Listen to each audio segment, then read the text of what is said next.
रहीम अस्सलाम वालेकुम नाज़रीन, आप यूट्यूब चैनल देख रहे हैं। मैं इमरान खान हूँ। पाकिस्तान ने अमेरिका को क्या दिया? एक तो बड़ा सिंबॉलिक आपका तस्वीर के अंदर पूरा एक पैगाम है, जहां आर्मी चीफ डोनाल्ड ट्रंप को पाकिस्तानी मादनियात दे रहे हैं। यानी ये ताजरों का काम है, हुकूमत का काम है, बाकी लोगों का काम है, मादनियात का पूरा एक महकमा, एक इदारा है। लेकिन हमारे आर्मी चीफ इन चीज़ों में पेश रहते हैं। पाकिस्तान की चीज़ें बेचनी हो, पाकिस्तान में चीज़ें लानी हो, पाकिस्तान को किसी जंग का हिस्सा बनाना हो, पाकिस्तान की मईशत हो या कुछ हो, हमारे जर्नैल जो हैं वो हमेशा पेश रहते हैं। इसलिए फैसले ठीक नहीं हो पाते, क्योंकि ये इनके करने का काम नहीं है। इनके करने का काम है सिक्योरिटी। ये सिक्योरिटी के ऊपर अपना काम करें, हिफाजत का काम करें। इनका काम है चौकीदारी का। ये बड़े बड़े फैसलों के अंदर जब आ जाते हैं तो उसके बाद पाकिस्तान को नुकसान होता है, और ये पाकिस्तान की तारीख इस बात की गवाह है। अब डोनाल्ड ट्रंप ने एक बहुत बड़ा ऐलान किया है। इस ऐलान को आप हवा में नहीं फेंक सकते, क्योंकि डोनाल्ड ट्रंप कुछ मुस्लिम ममालिक के हुक्मरानों से भी मिला। 6 ममालिक जो हैं उनके हुक्मरान तो डोनाल्ड ट्रंप को इकट्ठे मिले। फिर शहबाज शरीफ और आसिम मुनीर से भी मुलाकात की। और अब जो डोनाल्ड ट्रंप ने लिखा है, और इसके साथ साथ आप जोड़ लीजिए कि वॉशिंगटन पोस्ट ने जो बात की है, इन्हें अगर आप इकट्ठा करें तो फिर पूरी कहानी खुलकर सामने आ जाती है।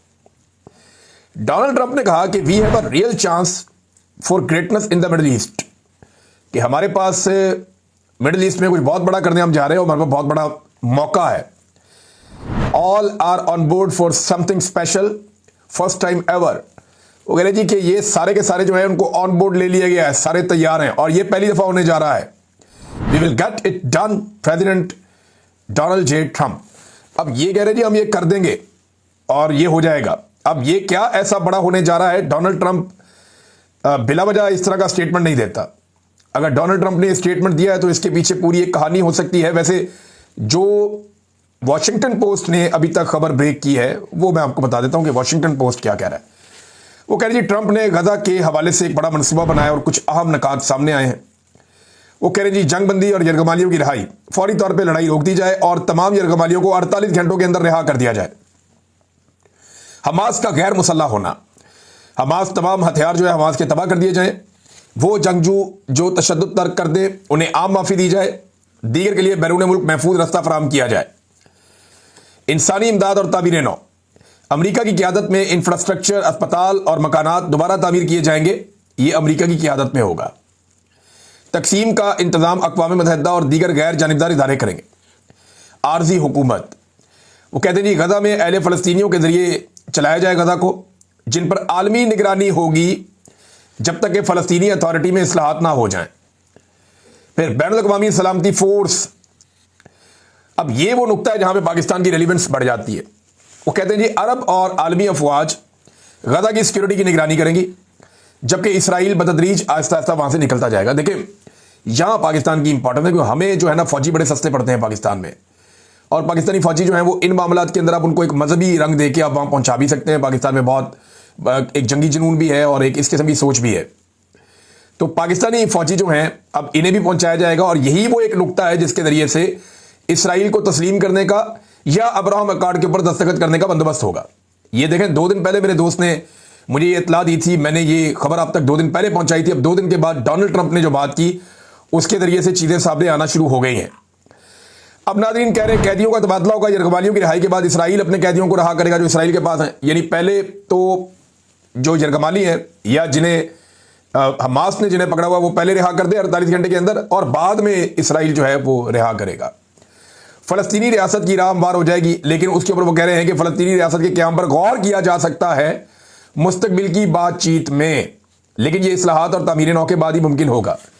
अब ट्रंप का फार्मूला ये है कि सबसे पहले बंदे छुड़ाओ इसराइल के, जंगबंदी करवाओ, फिर वहां पे अपने बंदे घुसाओ, फिर वहां पे तामीर नौ के नाम के ऊपर सारे लोग आ जाएं, एक वहां पे अबूरी हुकूमत बना दी जाए अपनी पसंद की, यानी जो लोग पसंद हैं उन पर मबनी एक हुकूमत बना दी जाए, और फिर एक फौज वहां पे पहुंचाई जाए जो वो सारा इंतजाम संभाले, और इसराइल निकलता जाए और वो फौज कंट्रोल कर दी जाए, और उस फौज के अंदर पाकिस्तानी फौजी भी होंगे। और इसी बुनियाद के ऊपर ऐसा लगता है कि पाकिस्तान शायद अब्राहम अकॉर्ड के ऊपर दस्तखत कर देगा। और पाकिस्तान के अंदर मौलवी पता है क्या कह रहे होंगे? मौलवी कह रहे होंगे इससे बड़ी सआदत क्या हो सकती है। वैसे मैं हैरान होता हूं कि इन अमेरिका की चाकरी में देखें, एस्टेब्लिशमेंट देखो तो कोई कसूर नहीं है, अगर वो ये कर जाती है इसराइल को तस्लीम कर दे तो कोई कसूर नहीं है एस्टेब्लिशमेंट का, वो यही करते हैं। पाकिस्तान की एस्टेब्लिशमेंट ने हमेशा अमेरिका की चाकरी की है, उनको कभी ना नहीं बोला, ये उनका बड़ा अच्छा रिकॉर्ड है। तो एस्टेब्लिशमेंट से तो कोई गिला शिकवा है ही नहीं। ये तो उन बेशरम मौलवियों की बात है जो मजहब को बेचते हैं, या मजहब बेचने वाली मजहबी सियासी जमातें जो है उनका मुहासबा आवाम को करना चाहिए कि तुमने सारी जिंदगी में क्या चूरन दिखाया, उन्हें आईना दिखाया आवाम कि जनाब आपने हमेशा मजहब बेचा, देखो बेशर्मो तुम, यानी जो सौदा तुम कौम को हमेशा बेचते रहे हो वो सरेआम पड़ा हुआ बाजार में, अब देखो क्या हो रहा है। और इस वक्त जब तुम्हारे खड़े होने का वक्त है तो तुम सजदे में गिरे पड़े हो। यानी इमरान खान साहब के ऊपर सारी जिंदगी इन मजहबी सियासी जमातों में और इन बेशरम मुल्लाओं ने यह इल्जाम लगाया कि वो आदमी जो है वो ये कर देगा वो कर देगा। अब वो सारा कुछ होता हुआ दिखाई दे रहा है, इनकी जबान नहीं खुल रही। मैं तरीके लब्बैक की बात कर रहा हूं, तरीके लब्बैक वाले किधर है? इमरान खान के खिलाफ तो फतवे लेके डंडे लेके सड़कों पे आ जाते थे, तलवारें लेके बंदे आ जाते थे, लेकिन आज कोई भी नहीं आ रहा। बिल्कुल ठंड प्रोग्राम है। ये जो अभी एक खातून है जो इसराइल की बहुत हमायत करती रही है, बड़ी प्रो इसराइल है, और ये उनकी राय है। देखें, अगर कोई इसराइल की हमायत करता है तो ये उसकी राय है, मुझे उसकी राय का भी एहतराम है, क्योंकि मैं एक जमहूरी आदमी हूं। मैं ये कहता हूं सबको अपनी अपनी बात करने का हक होना चाहिए।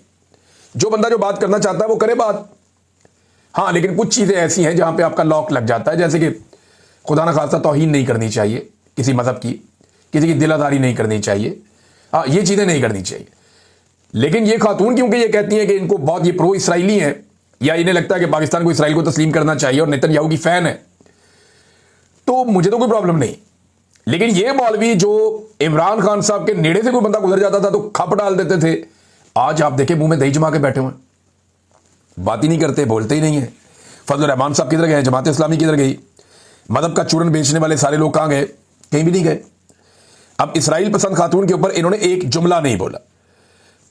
फील्ड मार्शल साहब जो है वो मादनियात अमेरिका को दे रहे हैं, इसके ऊपर उन्होंने कोई बात नहीं की। अब्राहम अकॉर्ड के ऊपर बातें हो रही हैं, इन्होंने टके का कोई स्टेटमेंट नहीं दिया। पिछले दिनों वफाकी वुज़रा बैठ बैठ के टीवी पे कह रहे थे।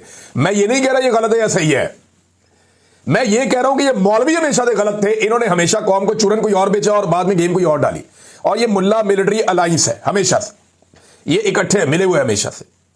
अब ये कहेंगे जनाब ये तो हमारे लिए बहुत बड़ी सादत है कि हमने जनाब ये एक दस्तखत कर दिया और इसके बदले में अब हमारी फौज वहां पहुंच गई है जहां इस फौज को पहुंचना था। तो ये तरीका तो नहीं बताया था आपने, तो बताया था कि जनाब काले झंडे होंगे और वो ऐसे करके जाएंगे और तैयारे पहुंचेंगे। और 12 मिनट के अंदर भी, थोड़े दिन पहले एक मौलवी बैठा हुआ कह रहा था, मौलवी मिलिट्री था, टीवी पे बैठा हुआ कह रहा था 12 मिनट में इसराइल को तबाह बर्बाद करके खत्म कर देंगे हम।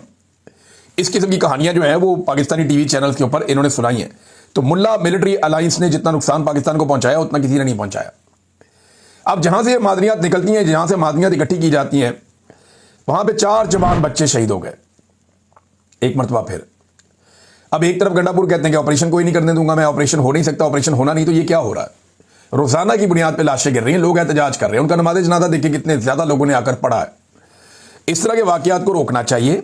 यहां के लोग अमन के हकदार हैं, अमन दिया जाए और ये मादनियात निकलनी चाहिए। ऐसा नहीं है कि मादनियात यहीं पड़ी रहे, लेकिन मकामी लोगों को अगर फायदा ना हो तो मादनियात निकालनी क्यों है फिर? देखें ना, आपने बलूचिस्तान से गैस निकाली, निकाल निकाल के आपने बलूचिस्तान के गैस के ज़खायर खत्म कर दिए। बलूचिस्तान को क्या मिला उसके बदले में? आपने बलूचिस्तान से कॉपर निकाला, सोना निकाला, वो मादनियात निकाल के आपने ट्रकों के ट्रक कंटेनर्स रोजाना की बुनियाद पर भर के आपने भेजे पाकिस्तान से बाहर। बलूचिस्तान के लोगों को क्या मिला?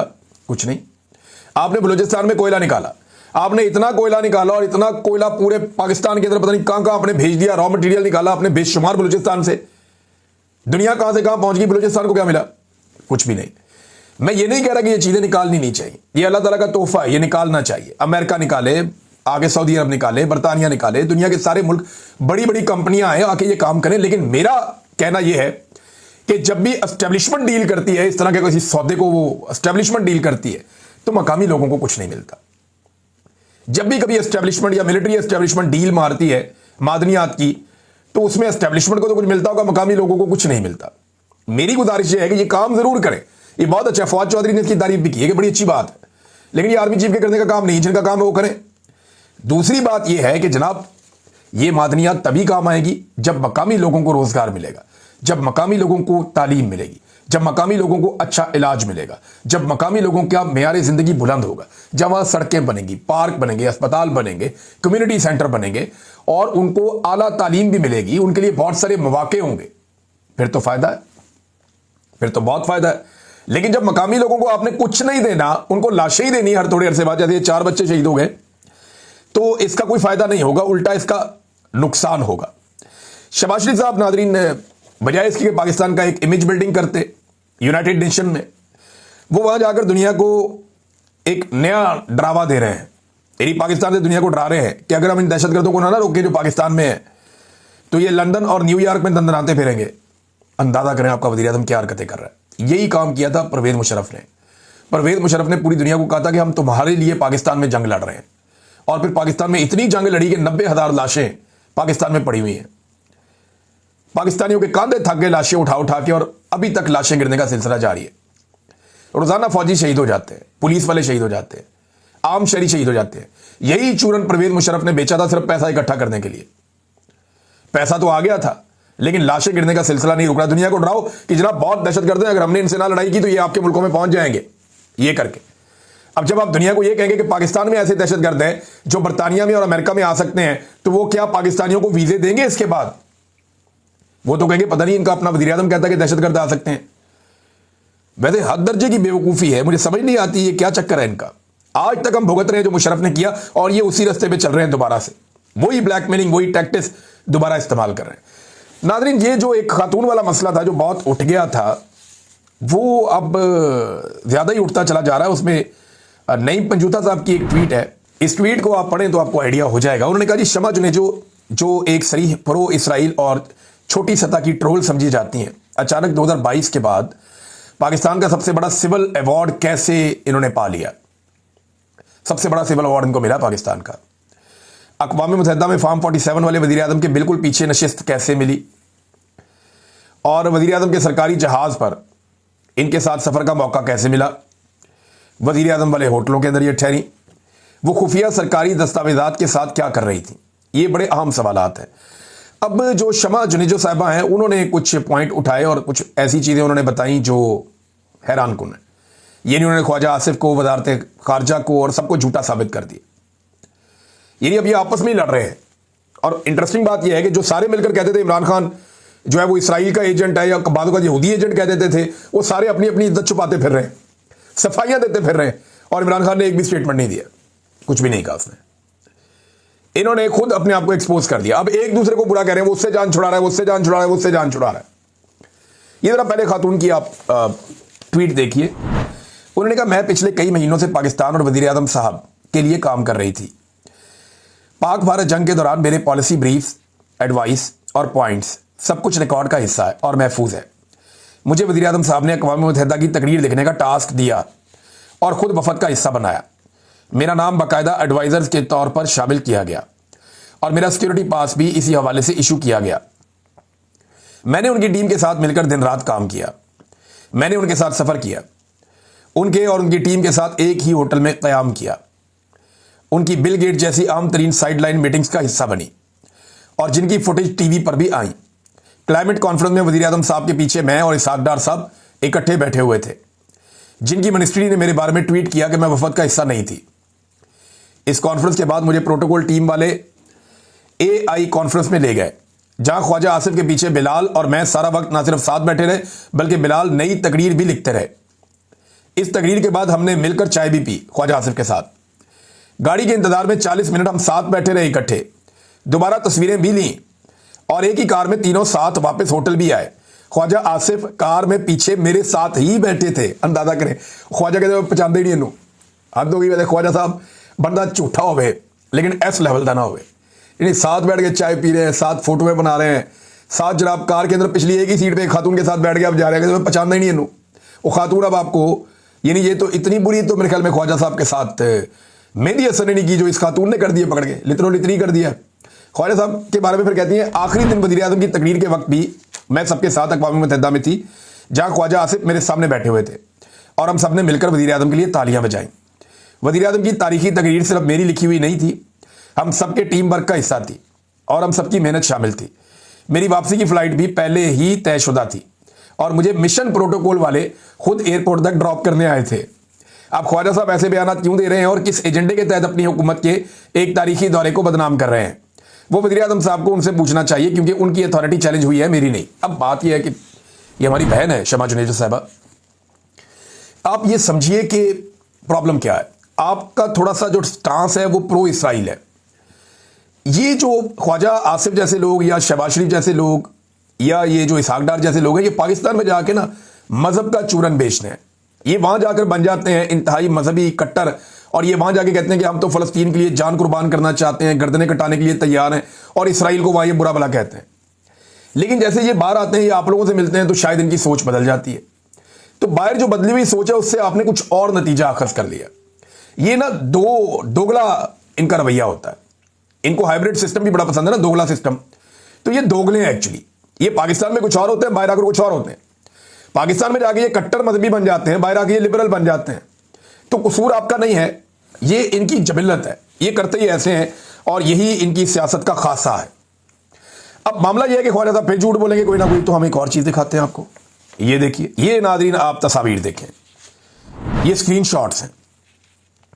ख्वाजा आसिफ साहब ने इस खातून के बहुत सारे ट्वीट ना सिर्फ रीट्वीट किए, जिन्हें ख्वाजा साहब कहते हैं मैं पहचानता ही नहीं इसको, कि अब तो मैं इसको पहचानता ही नहीं हूं। वो मुझे याद है कि राजा रियाज ने कहा था अब तो पहचानते ही नहीं है। तो इस तरह ख्वाजा साहब भी नहीं पहचानते। ख्वाजा साहब जनाब, इस खातून के यहाँ पे मेरे पास कोई आधा दर्जन ट्वीट्स हैं जिनको ख्वाजा साहब रीट्वीट कर रहे हैं और साथ ऊपर कमेंटिंग भी कर रहे हैं। और एक जगह पे ये खातून बता रही हैं कि वो बीमार हैं और उनका इलाज चल रहा है, अल्लाह ताला उन्हें सेहत अता फरमाए। इसमें ख्वाजा साहब कहते हैं कि यू विल बीट इट इंशाल्लाह, यानी आप इंशाल्लाह ठीक हो जाएंगी। ख्वाजा साहब ने इनको दुआ भी दी है। फिर एक और उन्होंने कोई दुआ की तो उसमें भी ख्वाजा साहब ने कहा अल्लाह ताला मगफिरत फरमाए। फिर बाकी इमरान खान साहब की पार्टी की बुराइयों में ये दोनों मिलकर करते रहे हैं। इनके बड़े अच्छे ताल्लुकात हैं, इकट्ठे बह के चाय भी पीती है। लेकिन ख्वाजा साहब जो है वो दौड़ जाते हैं। जैसे आजकल ख्वाजा साहब जनरल बाजवा को नहीं पहचानते, हालांकि जनरल बाजवा और उनके ससुर के एहसानात के नीचे ख्वाजा आसिफ जैसे लोग दबे हुए हैं। जनरल बाजवा ने इनको इलेक्शन जितवाया था, अभी तो जनरल आसिफ मुनीर साहब ने जितवाया, जनरल बाजवा ने इनको बाकायदा इलेक्शन जितवाया था। नाज़रीन आ जाए, अब कुछ और इंपॉर्टेंट खबरें हैं। तो पाकिस्तान और भारत का मैच चल रहा है, दुआओं पे ही है पाकिस्तान। अब अल्लाह करे पाकिस्तान मैच जीत जाए। 2-4 लोग ऐसे हैं जो मैच जिता सकते हैं सिंगल हैंडेड। फ़खर जमान या साइम अयूब जो है ये पाकिस्तान को बैटिंग के अंदर ये क्लिक करते हैं तो पाकिस्तान का चांस बन सकता है। और बॉलिंग में शाहीन को अपना रोल प्ले करना पड़ेगा। उसका रीज़न ये है कि आपको अभिषेक शर्मा को जल्दी आउट करना होगा। अभिषेक शर्मा को आप जल्दी आउट करें और सूर्या कुमार यादव को आप आउट करें। ये 2 लोग आपने आउट किए तो आपके हाथ में मैच आना शुरू हो जाएगा। नाज़रीन, कश्मीर में कल के दिन से एहतजाजी तहरीक शुरू हो जाएगी। आज वार्म अप हो रहा है, पुलिस भी निकल के अपनी फ्लैग मार्चेस कर रही है। दूसरी तरफ जो नौजवान है आज़ाद कश्मीर के, वो भी अपनी रैलियां निकाल रहे हैं झंडों के साथ। और एक बड़ा अहम पैगाम भी जो कश्मीर की एक्शन कमेटी है उसने जारी किया है। उन्होंने कहा जी हम ओवरसीज कश्मीरियों से गुजारिश करते हैं, हमें इस वक्त आपकी ज़रूरत है। हमने अपना चार्टर ऑफ डिमांड अक़वाम मुत्तहिदा और तमाम इंसानी हकूक़ के इदारों तक पहुँचा दिया है। हमें अब कुचलने की कोशिश की जाएगी। हम हर सूरत अपने बुनियादी हकूक़ से पीछे नहीं हट सकते। कोई भी शरपसंद हमारी सफ़ों में शामिल हो सकता है। अवाम खुद जिम्मेदारी का मुजाहरा करें। अवामी एक्शन कमेटी, ये उमर नज़ीर कश्मीरी, इनका ये स्टेटमेंट है। नाज़रीन, अब मामला यह है कि ओवरसीज पाकिस्तानियों से वो क्या मदद चाह रहे हैं, क्योंकि अक़वाम मुत्तहिदा को उन्होंने कह दिया है और कश्मीरी बहुत बड़ी तादाद में बरतानिया में और यूरोप में मौजूद हैं। वो यहाँ पे बहुत बड़े पैमाने पर एहतजाज कर सकते हैं। लिहाजा यही उनका मकसद है ओवरसीज कश्मीरियों को इन्वॉल्व करने का। और नाज़रीन, सबसे आखिर में हमारे कुछ जो जर्नलिस्ट हैं वो गए उस जगह पे जहाँ पाकिस्तान तहरीक इंसाफ ने एक बड़ा कामयाब जलसा किया। बहुत बड़ी तादाद में लोग आए थे। उन्होंने आज दिन के वक्त वीडियोस बना के दिखाई कि कैसे कचरे के ढेर के ऊपर गंडापुर साहब ने जलसा करवाया। मरियम नवाज साहिबा ने मवेशी मंडी में जलसे करवाए। इस्लामाबाद में भी पाकिस्तान तहरीक इंसाफ के साथ यही किया गया और गंडापुर ने कचरे के ढेर के ऊपर जलसा करवाया पाकिस्तान तहरीक इंसाफ का, जो इंतहाई अफसोस